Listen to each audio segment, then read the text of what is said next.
जब से लोकसभा चुनाव की तारीखों का ऐलान हुआ है, तब से पूरे देश में राजनीतिक पार्टियां अपना दमखम लगा रही है और चुनावी रण में उतर चुकी है। तो वहीं हरियाणा में भी 25 मई को लोकसभा चुनाव होने हैं और अंबाला लोकसभा सीट उन 10 लोकसभा सीटों में से वो सीट बनी हुई है जिस पर हर पार्टी दांव खेलना चाहती है। तो क्यों अंबाला सीट की हो रही है चर्चा, किसके नाम का भरा जाएगा पर्चा, बताते हैं आपको इस खास खबर में। नमस्कार, मैं हूं रोहित भामला और आप देख रहे हैं खबरें अभी तक।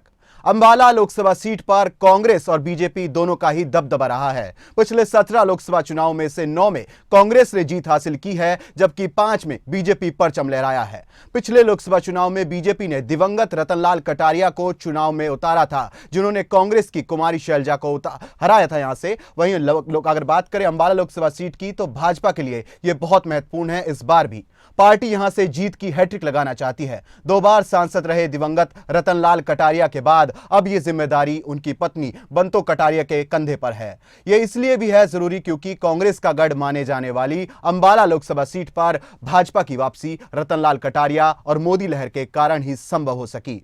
दूसरी तरफ कांग्रेस अपनी खोई जमीन पाने के लिए चुनाव मैदान में उतरेगी। हालांकि कांग्रेस बंतो कटारिया के मुकाबले में अभी तक अपना प्रत्याशी नहीं उतार पाई है। अब इस पर चर्चा करने के लिए हमारे साथ हमारे संपादक नासिर कुरैशी जी हमारे साथ जुड़ चुके हैं।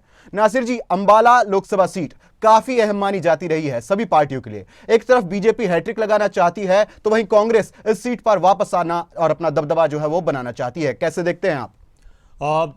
बिल्कुल रोहित, अगर देखिए बात की जाए सिलेक्शन की और हर एक सीट की, तो हर एक सीट बहुत महत्वपूर्ण है, चाहे वो अंबाला की हो चाहे कोई और भी सीट हो। देश के अंदर जो भी चुनाव लड़ता है जिस सीट से, वो उसके लिए बहुत महत्वपूर्ण मानी जाती है और उस इलाके के वोटर्स के लिए भी। तो सबसे पहले खबरें अभी तक के तमाम दर्शकों को हमारा नमस्कार। और हम अंबाला पर बात कर रहे थे, तो देखिए अंबाला से अभी तक बहुत सारी चीज़ें हमने देखी हैं। बहुत पुराना इस सीट का इतिहास रहा है। 1952 में ही पहली बार जब चुनाव हुए थे देश के अंदर, तो अंबाला में भी चुनाव हुआ था। और सबसे अहम बात यहाँ पर यह है कि इस सीट पर जो प्रभाव रहता है वो ज़्यादातर दलित वोटर्स का रहता है और उन्हीं के वोट से यहाँ पर हार जीत का फैसला होता है। और इसीलिए हर एक पार्टी की कोशिश होती है कि यहाँ से कोई दलित चेहरा ही चुनाव के मैदान में उतारा जाए। दिवंगत रतनलाल कटारिया की अगर बात की जाए, वो मंत्री भी रह चुके हैं केंद्र सरकार में, तो वो यहाँ से चर्चित चेहरा थे और लगातार उन्होंने 2 बार जीत हासिल की और अच्छे मार्जिन से जीत हासिल की थी। तो शुरुआत में ही अंबाला को लेकर अगर हम बीजेपी के लिहाज से बात करें, तो बीजेपी की तरफ से पहले से ही क्लियर लग रहा था कि रतनलाल कटारिया की धर्मपत्नी को ही टिकट दिया जाएगा और आखिर में वैसा ही हुआ कि बंतो कटारिया को चुनाव के मैदान में उतारा गया है। बंतो कटारिया काफ़ी एक्टिव रही हैं, वो रतनलाल कटारिया के साथ साथ पार्टी में संगठन में काम करती रही हैं, एक्टिव रही हैं, तो और पब्लिक के बीच में भी रही हैं। तो लेकिन अब कांग्रेस की तरफ से कौन उम्मीदवार होगा, इस पर अभी फैसला होना बाकी है। कुमारी शैलजा भी यहां से चुनाव लड़ चुकी हैं और कुमारी शैलजा का जो नाम लगातार चल रहा है वो हरियाणा की 2 सीटों पर चल रहा है, जिसमें एक सिरसा की सीट है और एक अंबाला की सीट है।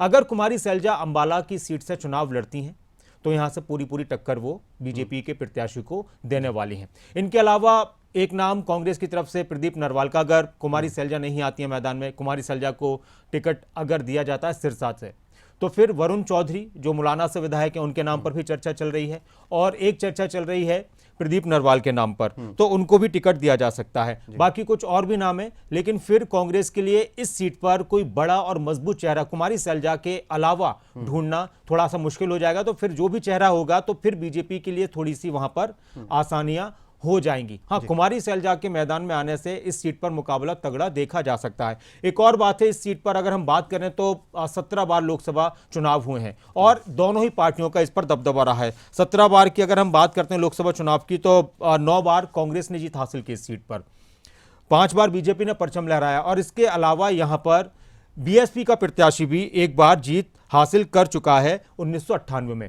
एक समीकरण यहां पर रोहित ये भी बन रहा था कि इस तरह की चर्चाएं भी थी कि हो सकता है कि अंबाला सीट पर कोई बीएसपी का चेहरा आ जाए और हो सकता है कि कांग्रेस उसको सपोर्ट कर दे। हालांकि राजनीति में बहुत सारी चर्चाएं चलती हैं और अगर इस तरह की स्थिति होती है, लास्ट मोमेंट पर इस तरह का कोई फैसला हो जाता है, हालांकि बीएसपी अलग चुनाव लड़ रही है, कोई गठबंधन नहीं है, लेकिन हम ये भी देख रहे हैं कि जो पार्टियां गठबंधन में है तो वो किसी दूसरे प्रदेश में अलग अलग भी चुनाव लड़ रहे हैं। पंजाब में आम आदमी पार्टी और कांग्रेस, तो दिल्ली में आम आदमी पार्टी और कांग्रेस मिलकर चुनाव लड़ रहे हैं, पंजाब में अलग अलग चुनाव लड़ रहे हैं, हरियाणा में मिलकर चुनाव लड़ रहे हैं। तो इस तरह की अगर स्थिति बनती है तो फिर ये भी बीजेपी की प्रत्याशी के सामने थोड़ा सा मुश्किल हो जाएगा। या फिर ऐसा होता है कि बीएसपी का कोई कैंडिडेट मजबूत यहां पर आता है, तो भी फिर बीएसपी बीजेपी के लिए थोड़ा सा मुश्किल हो जाएगा, क्योंकि 45% वोटर्स यहाँ पर दलित और पिछड़े वर्ग के हैं और ये बहुत बड़ा फैक्टर यहाँ पर साबित होता है। नासिर जी, अभी आपने जाति समीकरण की भी हमें बात बताई है, किस किस के नाम की चर्चा है वो भी बताई है, लेकिन एक एंटी इनकम्बेंसी फैक्टर भी होता है, क्योंकि अब बीजेपी सरकार देखिए 2 बार रही है वहां से, रतनलाल कटारिया तो क्योंकि 2 बार वहां से बन चुके हैं और कहीं ना कहीं अब क्योंकि उनका निधन हो चुका है तो उनकी पत्नी को यहां से टिकट दे दिया गया है। तो क्या लगता है एंटी इनकम्बेंसी फैक्टर जो यहाँ पर है वो होगा, या फिर कहीं ना कहीं बीजेपी को यहाँ पर कुछ ना कुछ जो है उसकी फायदा मिलने वाला है इस बार भी? देखिए, अंबाला की अगर बात की जाए तो इस वक्त अंबाला के लोकसभा में जो 9 विधानसभा सीट हैं वहां पर 5 पर बीजेपी का कब्जा है और 4 पर कांग्रेस का कब्जा है। अगर हम जातीय समीकरण की बात करते हैं फिर उसी में एंटी इनकम्बेंसी वाले फैक्टर को हम ढूंढते हैं तो मैंने आपको बताया कि 45% यहाँ पर वोटर्स दलित और पिछड़े वर्ग के हैं, जिसमें से 25% वोटर्स दलित के हैं और वो एक बड़ा फैसला इस सीट पर हार जीत का करते हैं। इसके अलावा राजपूत, जाट, ब्राह्मण, वैश्य समुदाय के वोटर्स, पंजाबी वोटर्स, ये बहुत मायने यहाँ पर रखते हैं। अंबाला की हम शहर की बात कर रहे हैं और कैंट की बात करें तो यहाँ पर पंजाबी वोटर्स का एक अच्छा खासा और वैश्य समुदाय का, वैश्य वोटर्स का एक अच्छा खासा यहाँ पर प्रभाव रहता है। अब सबसे बड़ी बात यहाँ पर एंटी इनकम्बेंसी की आप बात कर रहे हैं तो देखिए, रतनलाल कटारिया लगातार यहाँ पर 2 बार चुनाव जीते और अच्छी चुनाव जीते थे, मोदी लहर में वो चुनाव जीते थे और पीएम मोदी का नाम अभी भी इस चुनाव में लिया जा रहा है। जहां पर कोई प्रत्याशी अगर मजबूत नहीं है, उसकी अपनी कोई ज्यादा पहचान नहीं है, तो वहां पर पीएम मोदी का चेहरा होता है।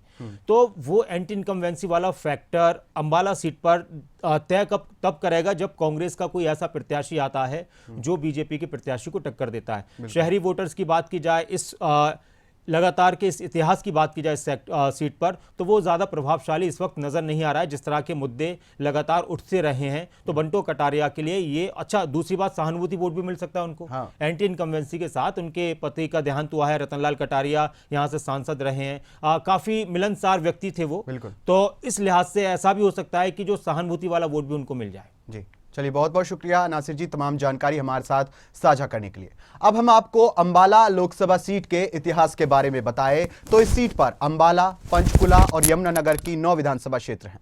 अंबाला कैंट, अंबाला शहर, मुलाना, नारायणगढ़, पंचकुला, कालका, यमुनानगर, सढौरा व जगाधरी शामिल है। अंबाला लोकसभा सीट पर जीत की लगातार हैट्रिक लगाने का रिकॉर्ड कांग्रेस के रामप्रकाश चौधरी के नाम दर्ज है। उन्होंने कांग्रेस की टिकट पर वर्ष 1984, 1989 और 1991 के लोकसभा चुनाव में लगातार 3 बार जीत दर्ज कराई थी। इस रिकॉर्ड को आज तक कोई नहीं तोड़ पाया। भाजपा की टिकट पर वर्ष 2014 और वर्ष 2019 में रतनलाल कटारिया लगातार 2 बार इस सीट को जीत चुके थे, मगर तीसरी बार यह सीट जीत पाते इससे पहले उनका निधन हो गया।